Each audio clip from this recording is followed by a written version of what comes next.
Hebreus capítulo de número 10 e versículo 38 diz assim: mas o justo viverá da fé, e se ele recuar, a minha alma não tem prazer nele. Então a Bíblia aqui começa dizendo: mas o justo viverá da fé. O que é isso, né?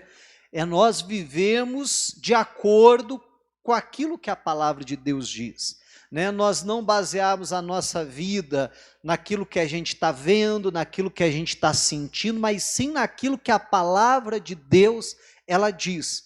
E nós vivemos então baseado naquilo que a Bíblia diz. Se a Bíblia diz que eu estou curado, então eu estou curado.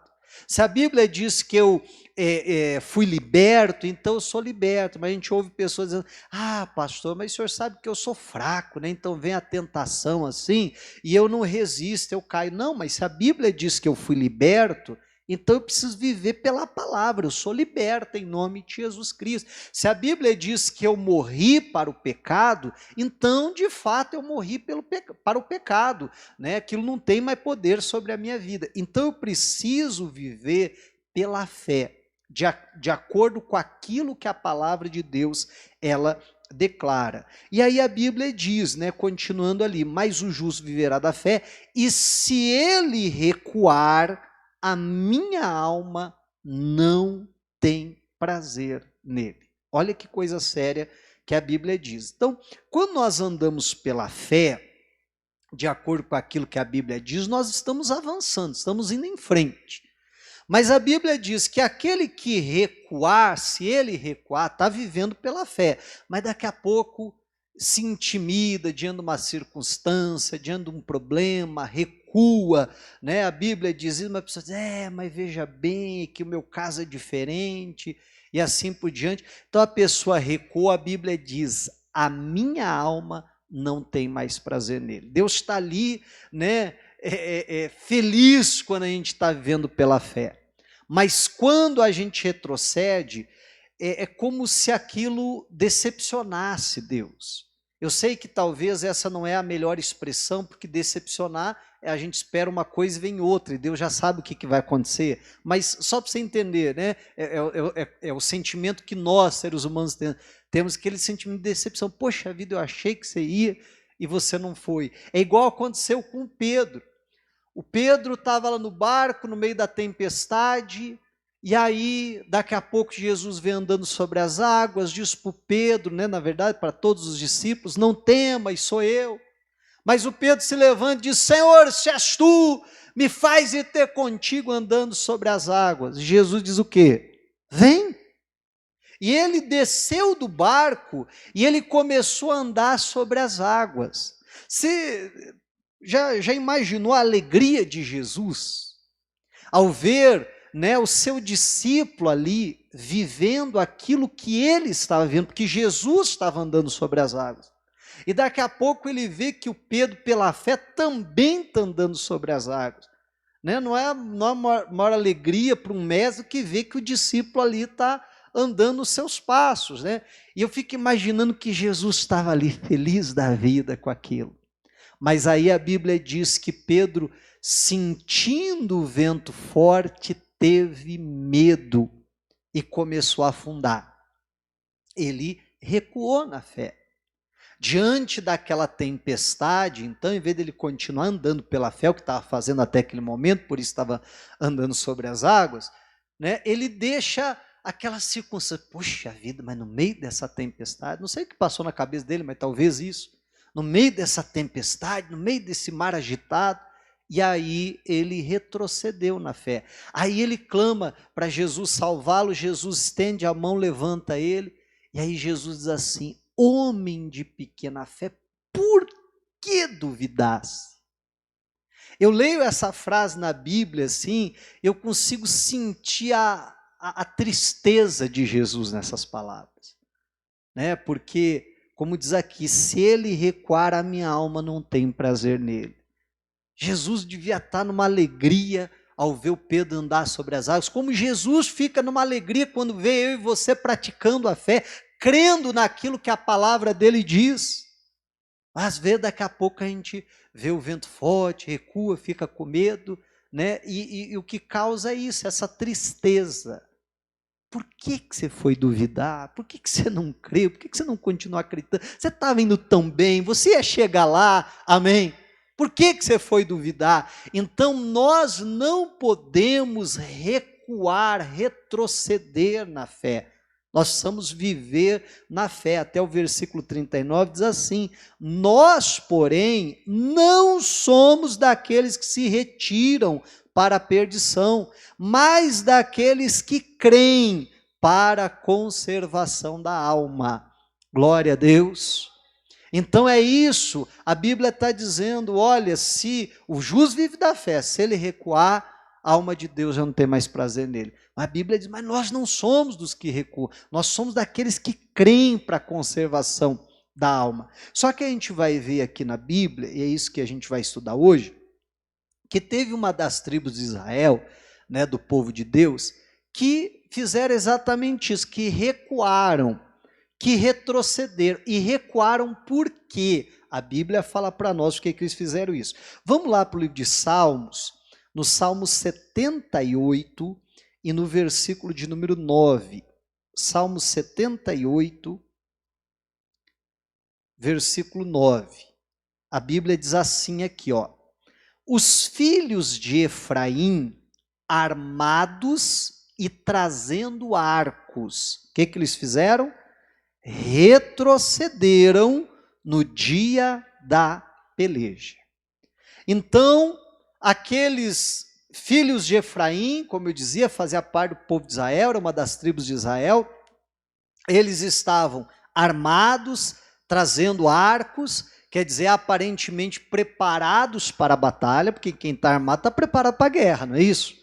Estava ali aparentemente tudo certo, preparado para a guerra, mas no dia da batalha, no dia da peleja, no dia D, na hora do vamos ver, como o pessoal fala, então eles recuaram, retrocederam. E alguém só retrocede porque, como aconteceu com Pedro, porque fica com medo, né? Então eles ficaram com medo e retrocederam. Então, aparentemente, eles estavam preparados fisicamente para a batalha, quer dizer, estavam armados ali, estavam em fileira de batalha, mas não estavam preparados espiritualmente. Por quê? Porque na hora da batalha, eles fugiram, eles recuaram. E por que isso aconteceu? A Bíblia diz aqui, ó, versículo de número 10. Não guardaram o concerto de Deus e recusaram andar na sua lei.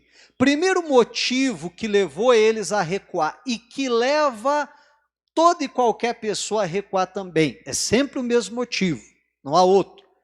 É porque eles não guardaram o conselho de Deus, eles recusaram andar na lei. Quer dizer, não guardaram a palavra, não guardaram aquilo que o Senhor falou. E quantas vezes nós também, diante de uma batalha, diante de uma guerra, de uma peleja, recuamos. E por quê? Porque não guarda a palavra, porque não guarda aquilo que Deus falou. E aí, por conta então dessa situação, né, porque veja bem, se eu guardar o que a palavra de Deus diz, eu vou temer? Alguns estudiosos da Bíblia dizem que na Bíblia, eu nunca contei, né? Então eu só cito o que eles falaram. Diz que tem 366 vezes na Bíblia escrita a palavra não temas. Isso quer dizer que tem um não temas para nós para cada dia do ano, como se todo dia Deus dissesse para mim, não temas. E amanhã, não temas. E depois da manhã, não temas. Todo dia eu tenho um não temas da Bíblia. Então, se eu guardar a palavra de Deus, eu não vou temer. Não temendo, eu não vou recuar. A Bíblia diz que sobre todas as coisas nós somos mais do que vencedores. Não importa qual seja a situação, a Bíblia está dizendo que eu sou mais que vencedor. Mas então eu preciso fazer o quê? Guardar aquilo que a Bíblia diz. Se eles tivessem guardado o concerto, a lei de Deus, aquilo que a palavra de Deus diz, eles iriam recuar? Não, eles iriam dizer, não, Deus está comigo. Como a Bíblia diz que o Senhor está conosco, todos os dias até a consumação dos séculos. Todos os dias Deus está ali com a gente. Então, se eu guardo a palavra, eu não vou temer, eu não vou recuar.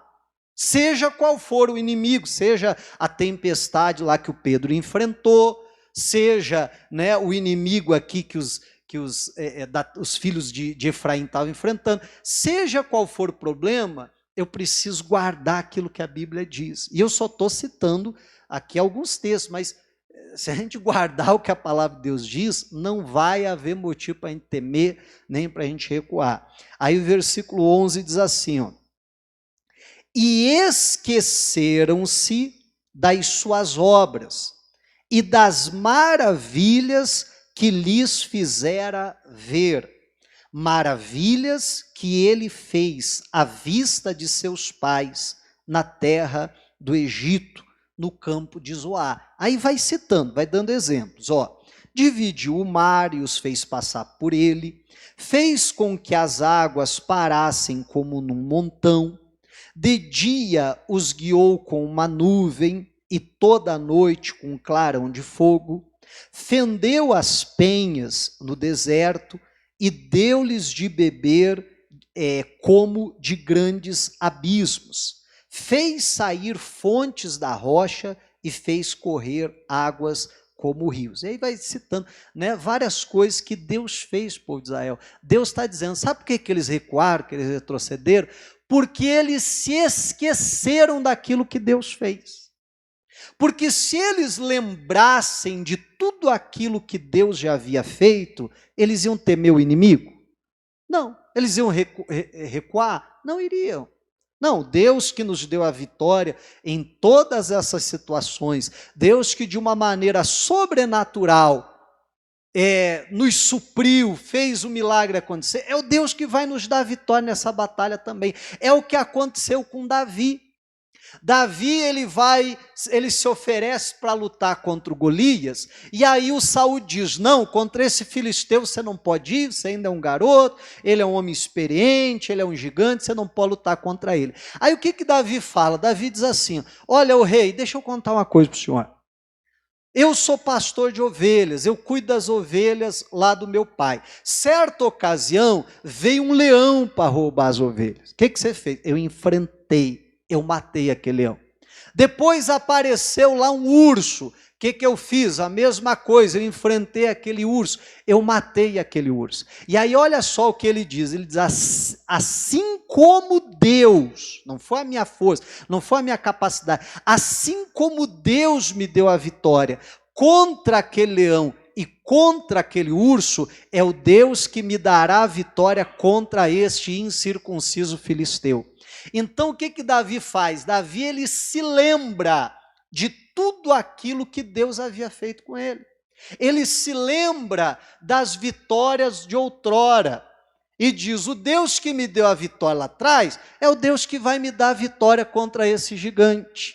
Então a Bíblia está apontando aqui para nós que foi esse o erro dos filhos de Efraim, que deveriam ter feito a mesma coisa, se lembrar das vitórias de outrora. Mas espera lá, o Deus que me deu a vitória lá atrás, o Deus que realizou isso, aquilo, aquele outro na minha vida, é o Deus que vai fazer um milagre também hoje, é o Deus que vai me dar a vitória.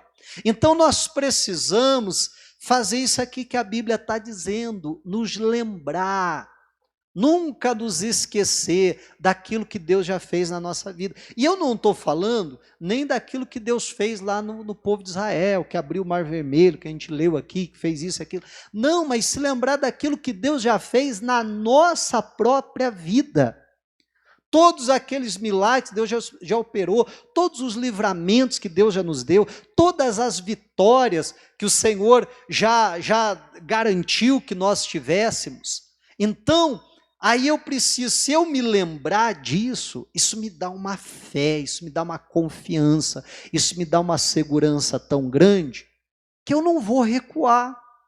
que eu não vou temer, que eu não vou voltar atrás. Não, eu vou falar como Davi. O Deus que me deu a vitória contra o leão, o Deus que me deu a vitória contra o urso, é o mesmo Deus, ele não mudou. E ele vai me dar a vitória contra esse incircunciso filisteu. Aí eu vou poder dizer, olha, o Deus que já me deu outras vitórias é o Deus que restaura o meu casamento. O Deus que já me deu outras vitórias é o Deus que cura desse câncer. O Deus que já me deu outras vitórias é o Deus que liberta completamente a minha família, e seja lá o milagre que eu preciso. O que eu não posso é recuar, é retroceder, mas o justo viverá da fé, é o que a Bíblia diz. É assim que nós temos que viver, daquilo que a palavra de Deus diz. E se nós quisermos viver assim, e não recuar, e não retroceder, então nós precisamos dessas duas coisas, não cometer o erro que eles cometeram. Nós precisamos guardar a palavra de Deus, aquilo que a Bíblia diz a meu e a seu respeito, e sempre trazer a memória, sempre nos lembrarmos. Eu tenho falado bastante nesses dias, né? Avivar ali a nossa consciência, alimentar a nossa consciência de tudo aquilo que Deus já fez por nós. E às vezes a gente vai esquecendo daquilo que Deus já fez. A gente parece que não se lembra mais daquilo, de tantos milagres que Deus já operou, e temos que sempre lembrar, sempre trazer a memória, né? Trazer a memória, como a Bíblia diz, aquilo que me traz esperança, amém? E assim, diante do obstáculo que for, eu não vou recuar, eu fui em frente, e assim Deus me dá a vitória, amém? Diga a glória a Deus, vamos aplaudir a Jesus.